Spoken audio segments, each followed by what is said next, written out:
dhaqanka si isku tiin xoolaha iyo dhaqanka wallahi isku fiican isku mixin kulli dad badan waa dhaama adiga iyo malinay Soomaha waa wanaagsan tahay geela cagtiisa hoose inta hoose maxaa la dhahaa intuu ku socdo inta inta qanjafil lo'da cida lo'da af Soomaali ahaan maxaa lagu yiraahdaa waxa lagu yiraahdaa baa lagu yiraahdaa libaaxa af Soomaali maxaa lagu yiraahdaa libaax niyo hadaan isku dayo su'aasha af Soomaali libaax af Soomaali Soomaalidu inta badan libaax geesi un bay tiraahdaa laakiin ma garanayo af Soomaali dhaqanka xoolaha si isku tiin horta wiilgay xoolo dhaqato ma noqon kowdhe meel xoolo joogaan dad magaalada miina wiilga ilma saaran mana arag suugeeya inta wanaagsan dad xoolana waa kuwa magaalada ma ku arkaa waa sida waa gartay meesha diyaaradu ku soo degaan af Soomaali ahaan maxaa lagu dhahaa airport kulanti wacan daawadayaal waa mar kale iyo barnaamijkeennii milicsiga afka hooyo waxaan ku sugannahay magaalada Ceeri Gaabo aanu mar labaad rabno inaanu ku iba furno barnaamijkii oo muddo dheer hakad naga galay halka aad ka daawanaysaan waa RTV waxaana idin daadihin doona anigoo ficil burkud dhidiya waxaynu eegi doonaa bal shacabka magaalada Ceeri Gaabo ku dhaqan iyo sida ay isku yihiin af Soomaaliga ama dhaqankeena kulanti wacan daawadayaal wali waxaan ku guda jirnaa barnaamijkeennii milicsiga afka hooyo waxaa garabkayga bidix taagan mid kamid ah dhalinyarada magaalada Ceeri Gaabo aan rabnaa iyagana inaan su'aal weydiino su'aal af Soomaaliyan ku weydiinayna su'aasha teeda oo kale ma garanaysan inaad dadka ku daawanaya iyagana u faa'iideysido maxay tahay iyaguna hadhow kaaga soo jawaabaan baa loo baahan yahay su'aashan ku weydiinaya waxa weeye tawaawac af Soomaali maxay tahay tawaawac waxa weeye tawaawac haddaan kelmadda ka jawaabo waxa weeye tawaawac waxa weeye af Soomaali waxay noqonaysaa tawaawac alacal waa gartay dadka ku daawanaya iyaga su'aal weydiis taas oo kale su'aal taas oo kale garanuugta lab waxa loo yaqaano af Soomaali ahaan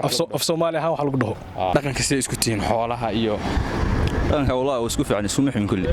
dad badan waa dhaama adiga iyo malinay Soomaha waa wanaagsan tahay geela cagtiisa hoose inta hoose maxaa la dhahaa intuu ku socdo inta qanjafil qanjafil lama dhaho inta hoose oo adag rays waxa la dhahaa intaan ma garanayo mise eeg inta soo macagto dhulka soo dhigo waxa la dhahaa wallahi billah qajafishu ma ku wada meerahay qajafishu waa ku wada meerahay baa laga yaabaa inuu taa garamay hadda waaye mid kale ma weydiinaysa dadka anigu dadka hadda mid weydiiyo ana mise adiga baan ku weydiiyay mise dadka weydiiyo waa caadi waa dhamaatay waa ku wada faa'iideysanayna haya waxaan weydiinayaa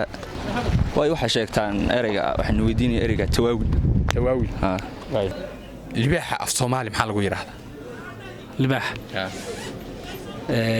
niyo hadaan isku dayo su'aasha af Soomaali libaax af Soomaali Soomaalidu inta badan libaax geesi un bay tiraahdaa laakiin ma garanayo af Soomaali kale marka su'aashaas oo ku adkaatay waa ka bedelayna waayahay hasha laba nirgood nuugaan maxaa af Soomaali lagu dhahaa sidig baa la yiraahdaa waayahay waad garatay su'aashaas su'aal la mid ah bulshada u faa'iiday af Soomaali su'aash waxaan doonayaa la sheego tuurin waxa lagu yiraahdo Soomaali tuurin marka hore ku soo dhaw RTV walaal aad ayaan dhawahay ficil waan ku dhawahay barnaamijka barnaamij af Soomaali aan rabnaa su'aal baan rabnaa af Soomaali inaan ku weydiino taa aan ku weydiinteeda oo kale inaan dhalinyarada u faa'iideysido iyagana ay weydiisid baan rabnaa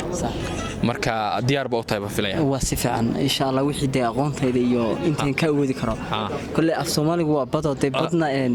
lagama wada dhaansan karo lama wada marin karo moogtahay marka af Soomaaligu badan yahay marka intii day ay noqoto fikir ahaantayda iyo aqoon ahaantayda intaan ka aqaano kulli insha Allah waxaan dibinaya aad wax ku weydiin waxa weeye heerin af Soomaali kelmadda heerin horta af Soomaali waxay noqonaysaa kelmadda heerin haddaan idinka faa'iideeyo af Soomaali dee anigu sidaan ka aaminsanay waxay noqonaysaa tusaale ahaan marka waxaan maqli jirnay gabdhahaas waa heerin oo kale in ay ka tagaan goobtii ay joogeen oo goob kale oo masaafo kale u jirta inay u doontaan guur taas ayaa la oran karaa heerin way aad iyo aad waa garatay su'aasha taas oo kale ah dhalinyarada u faa'iideeyo waxyaabo kale oo dhaqankeena taas bedelkeeda noqonaysa su'aasha waxay noqonaysaa dhawr garaac oo kale dhabargaraac maxaad kaga jawaabi kartaan af Soomaali ahaan waxa loo yaqaan dhabargaraac aad iyo aad baad u mahadsan sida u aragtay barnaamijkan horta barnaamijkan